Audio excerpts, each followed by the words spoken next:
$1,000 car out in Dallas, Texas. Let's go up and try and get this interview real quick. Hey, excuse me, man. Quick question for you. Is this your Rolls Royce? Yeah, yes, sir. What do you do for a living? I own a Sunspa tanning franchise that has 75 plus locations in like 13 states. And how long have you been a business owner for?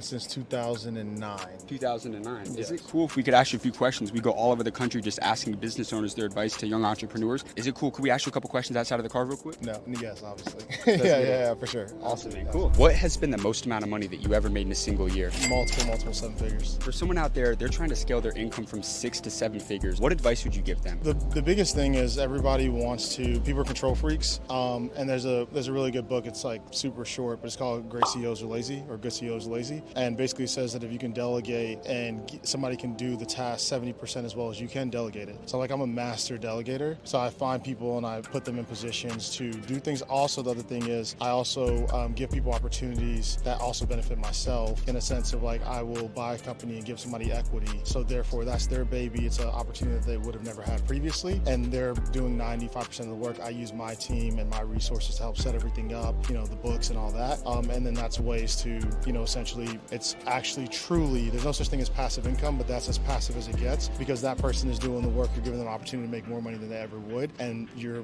benefiting from it as well. Because, if it's a 6-figure profit business where it's, it's making 600,000, you're 50-50 partners. Now you're making 300,000, you're literally doing nothing. Next thing I was going to ask you is that, there's a big debate for entrepreneurship, whether they should diversify into different industries. But do you think entrepreneurs in today's world, should they diversify, or how important has that focus on one thing been for you throughout your career? Yeah, so this is like an amazing question. And actually, so concentration builds wealth, right? Diversification keeps it. I don't know whose quote that is, but I use it all the time. So it's like concentrating on one thing. So I concentrated on one thing and obviously made enough money where there's nothing that I see or want to do that I can't afford to do.